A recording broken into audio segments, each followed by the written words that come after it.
What's going on, guys? I'm gonna try to make this quick, but I do have quite a few things to say. Pretty much just a video about a noob's perspective from buying a Eachine Wizard x220 and a few things, few thoughts, few comments about it. Maybe, hopefully, a different perspective than what a lot of people are doing. There's a lot of videos for this online, and I understand that. So hopefully I can maybe add a little bit of input, a little bit of a different perspective, because I know a lot of people that have reviewed this and talked about it on videos on YouTube and stuff kind of already know what they're doing and what they're talking about, which is a good thing. You do want that. But, you know, they miss a few points. I think they take a few things for granted that some of us newer people that are just getting into the hobby don't know or don't understand and won't know and can't know if we don't have it, that information given to us. Anyway, I'll just kind of try and dive right into it. This is a Eachine Wizard x220, and I got it online on banggood.com for about $200. I got a little discount code, $189 with the transmitter, receiver, and everything ready to fly. First thoughts, I love it. It looks great. The box was a little banged up. It was on back order. It took forever to come in. It's not their fault. But, you know, package-wise, when I got it open, everything was okay. So, there's a few points I want to make, and I'm going to try and keep it as organized as I can. I apologize ahead of time for my accent. I'm from Louisiana, and I'm talking kind of fast. I had some coffee this morning, and I haven't had breakfast yet, so there's that. But right off the bat, I do want to make a big point, and it's not necessarily about the drone, the racer itself, or freestyler, whatever you want to call it. It's about the transmitter that it came with, and the fact that the kit itself didn't come with any instructions, and it was just missing a few little pieces and parts that I think would have really set this off and really gotten the new flyers in the air, or at least in the right direction. What I'm trying to say is that it didn't come with a cable for my transmitter. Right here, if you look, it says trainer. What that means is you can hook it up to your computer and you can actually, you know, train. So before you get this thing in the air, you're going to want to do some training, and you're going to want to get it up and do some simulators and stuff like that. There's a couple free ones. There's a couple paid ones. The paid ones aren't even that expensive. Experience-wise, I've not had the chance to use them. I have played one on my phone, and I used a PlayStation controller to kind of do it. It's not the same thing.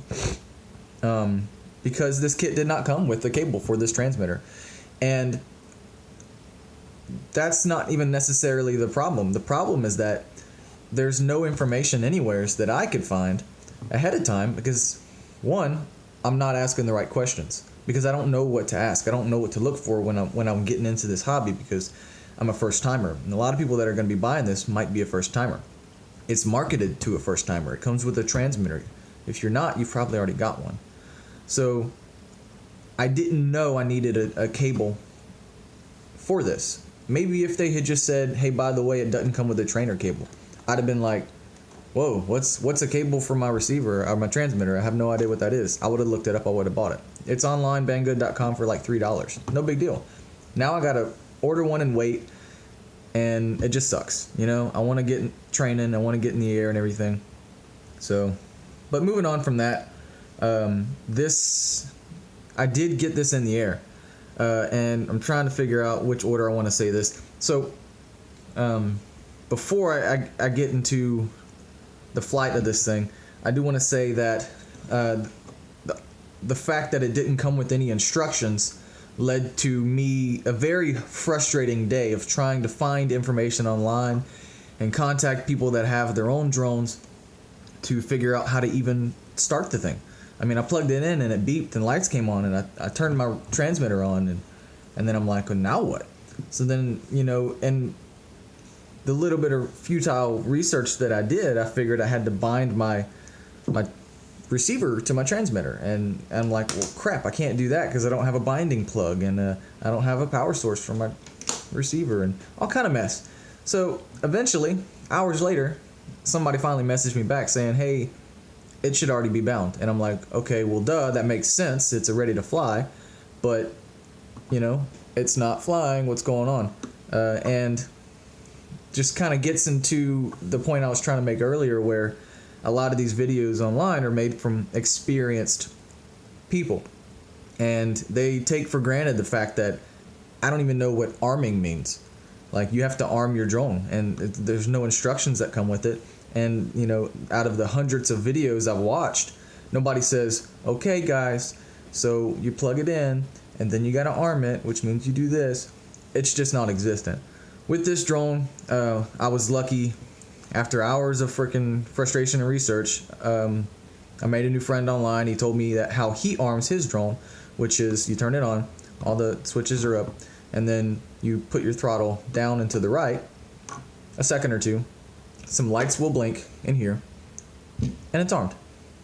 That easy. You can put it up just a hair, and you'll see him spin. You know, that way you know you're ready to go. So there is that. That was a lot of frustration, and that's some information that, you know, you're gonna want to know up front. What else do I have? Yes, okay, so after I did get it armed and I did get it in the air, I was super excited, and I did know better than to just start flying the thing, because I've never flown before. And I put it to you this way, I'm not even good at like flying in video games. Like, I'll play GTA or Battlefield or something, and I just won't get in a helicopter. Like, I can't do it, you know? I mean, put me on the ground, you know, with a freaking gun in my hand, and I'll freaking lay him down. But flying, I just can't do it. But seeing the videos and seeing, you know, all the action and everything and the speed, and everybody's getting into it, and it's a new hobby and stuff, and the community's really tight-knit and awesome to work with, I got into it. The price point was super cheap, and so it happened. But you can't just pick these things up and fly them, and I knew better. So a buddy of mine that flies drones, I let him put his hands on it, and I'll put it to you this way, is the easiest way to put it. It is way different if you've flown drones before, like a Phantom or some other auto leveling drones, or B, if you've never flown anything before, then just be careful. It is way different than video games. It is way different than a regular, I say regular, you know, an auto leveling drone for photography or a few little different toys. It is just different. I wouldn't even say it's hard or harder, because it's I don't have the experience or the knowledge to say that. I just know that it's way different. And he took it up, and when he took it up, you know, it just didn't act like he thought it was going to, and it came down. So it did crash on its maiden flight. I actually did get some stick time in before, and I did okay. I did well. The problem with that is like, well, I don't know what I'm doing, and I didn't crash it, and he does, and he does know what he's doing, and he did crash it, because I was a lot more cautious, and he was a little cocky because he knew what he was doing. You know, and you can't blame him for it. He went up, and it's like, it doesn't act like he wants it or he's expecting it to, and, you know, it comes down. I can't fault the guy for it. Through no fault of his own, it came down, and it wrecked. It's not completely broken. I'm not upset about it. He feels bad, but I mean, who cares? It's not a big deal. So what happened in the wreck? I know I'm rambling on here. If you haven't already noticed, my receiver antenna is broken. So this actually did get chopped off, and this is actually part of it. It looks like some kind of firecracker, but it's not. That's what's in here. So there's a few points I want to make, and I'll try to make them in order and quick. These holes here, this one and this one, they were there, but they were smaller. Actually, I modded the drone as soon as I got it, which is like, I don't know if that's a no-no or what, but you're gonna do it. I mean, it's what you do. So they weren't being used for anything, and it looked like that's where antennas go. I've seen some pictures and videos of drones online where the antennas are kind of sticking up like, you know, like a bug or something. It looked cool. So that's where I thought they went. So I drilled them out to fit these huge freaking cans, whatever the heck that is, through the holes. And as I set the battery on it, you know, it seemed like it would pinch those wires. And I knew better. I saw it ahead of time, and I thought, man, that's not a good place for that. But I thought, you know what, I'm just gonna go up and down real quick. I'll fix it later. So, yep, it came down, the battery slid back, pinched off my wire, and broke my antenna. I still flew it afterwards, which tells me maybe this is for the telemetry. I want to reiterate, I am a complete noob and I don't know what I'm doing or what I'm talking about. So don't take anything I say to heart. But this is just my perspective from a noob's point of view, getting into the hobby and buying this specific drone.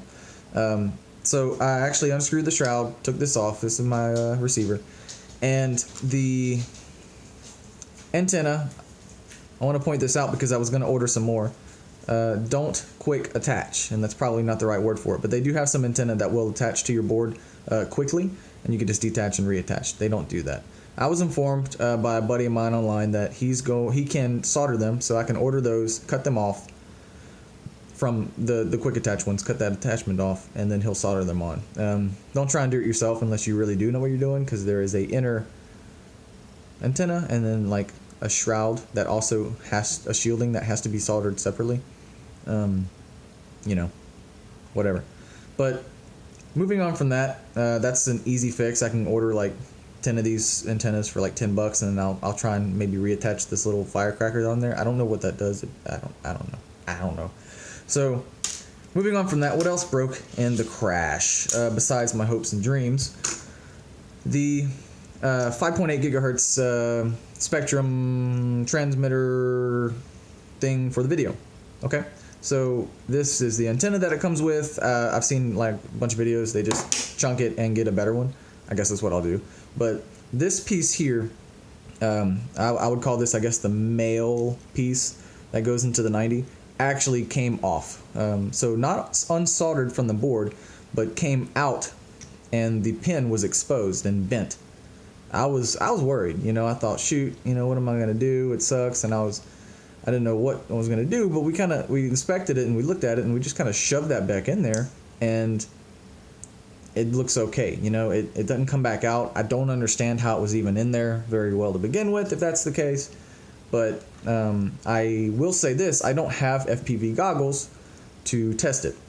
I was flying point of line of sight, and this happened. So until I get some goggles to test out this piece here, this will be it.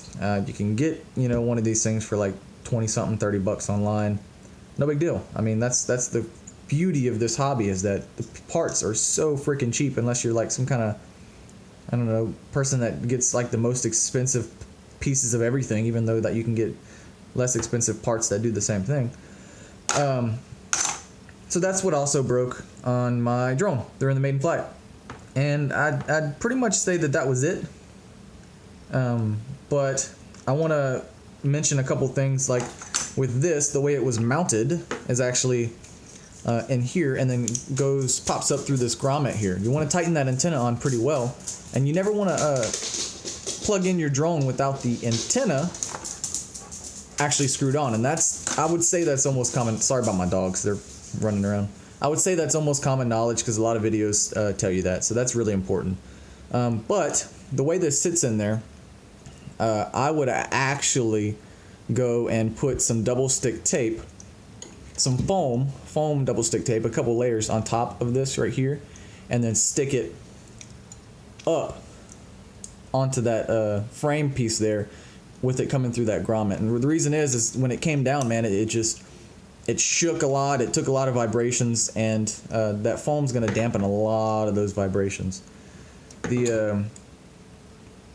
The board here, it has some couple standoffs and everything. I've seen a lot of people mounting their boards, the custom builds, with that foam tape as well.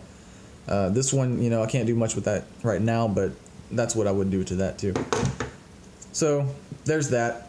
The antenna, instead of routing them through here, trying to be some kind of freaking super mod or smart guy, I saw another video after the fact of them just actually routing them. I'm not going to try and do all of this right now, but this is in here, and they actually routed it to here, and they zip tied it to the post right here. That's probably your best bet. As long as your actual antenna the exposed part of your antenna, which is actually going to be in this section here, is up and not hidden inside the drone, you're okay. I saw some information online about wanting your antenna closer to the front of the drone. I just can't imagine why that would be. Maybe, I don't know. I mean, because the drone's like 6 inches long. Like, who cares if it's here or here for, you know, transmission range or whatever. But yeah, there's that. Just a little quick something that I would have done, that I should have done differently, that I don't want you to do. What else do I have? You know, I already went over arming the drone. Oh yeah, you know, like one of the main reasons I even wanted to make this video was because so many complaints. I saw videos and read reviews of so many complaints about the LEDs on the bottom being set up wrong. And what I mean by that is that they would say, like, well, the left side or the right side of the drone is all red and the left is green. And that is, like, very confusing. And I'd never even flown a drone before, and I'm looking at that going, wow, that is really confusing. So, real quick, I don't want to get into all kind of stupid stuff about it, but now I got this one, and red's in the back and green's in the front. So, I guess they fixed it. I didn't see anything on the website about them actually fixing it, but it came in. It was correct, if that's what you want to say. And I like it. You know, that was more. It made more sense to me as a new pilot, and probably makes more sense to just about pretty much anybody. So while I have this thing flipped over, you'll notice these foam pads. If you've seen videos of pictures of them before, you know that this thing comes with some foam pads. You got to stick them on yourself. Make sure they're stuck on well, because as I was flying, I didn't realize it. I made a couple hard landings. Man, these things come down quick. If you've flown auto-leveling drones before, this is not one. When you land it, just don't land it on concrete, I'll tell you that. Until you really know what you're doing. They come down quick, and the throttle's weird. It just... So, yeah. The pads came off, and I didn't realize it. And I landed a couple more times, and I scraped up the bottom here, a bunch of cool little scratch marks, you know, whatever. Maybe I didn't damage the LEDs, but dude, I sure could have doing that, which would have sucked. I did damage the carbon fiber a good bit on the arms here, and then a couple other ones. Took some pretty good chunks out of them, which probably would have happened without the pads anyways. I don't know. I'm gonna actually probably put some plastic skids on here instead of these, so that I actually can kind of skid instead of like just hopping or something when it lands. If you don't recommend that, let me know. I'm a complete noob. I think I've said that already. I'm just kind of talking on my ass here. So that, I think, is going to pretty much do it. I'm looking at a list here because I had a lot to say. For this, like I said, I'm a noob. If you're getting this drone, the ready to fly version, you probably are too. And if you've flown drones before, this one's going to be different, or, you know, any kind of little racer drone is going to be different than what you're used to. And if you haven't, then do your training. Order you a cable. It's not going to come with one. And if it was supposed to come with one and I didn't get one, I'm upset. Anyways, one last tidbit. These panels, these side panels do go in here. I would recommend using them. I would recommend using them. If that wasn't clear the first time. Sorry, my accent. I didn't have them on there when I flew because I wasn't doing anything crazy. Luckily, that thing got broke. Whatever. And the battery. The battery, you'll see this on a lot of videos. They're like, oh, get a 4S. This battery sucks. And you just got to remember, man, these are experienced people reviewing this drone for experienced people. Fly you a 3S, man. If that's what you want to fly you a 3S. It comes with a 3S battery. Yeah. Buy you a couple 4Ss. These things aren't going to last for like 5 minutes. Buy you a few of them, maybe over time. But buy you a couple 3Ss too. Because it's going to take you some time to get used to this thing before you just start wanting to get those real strong punches in there and getting the speed and everything. You really need a lot of open area. And it's going to act different. It's going to act differently between a 3S and a 4S battery. That's just coming from... that's not experience, that's just knowledge from watching videos and reviews and stuff.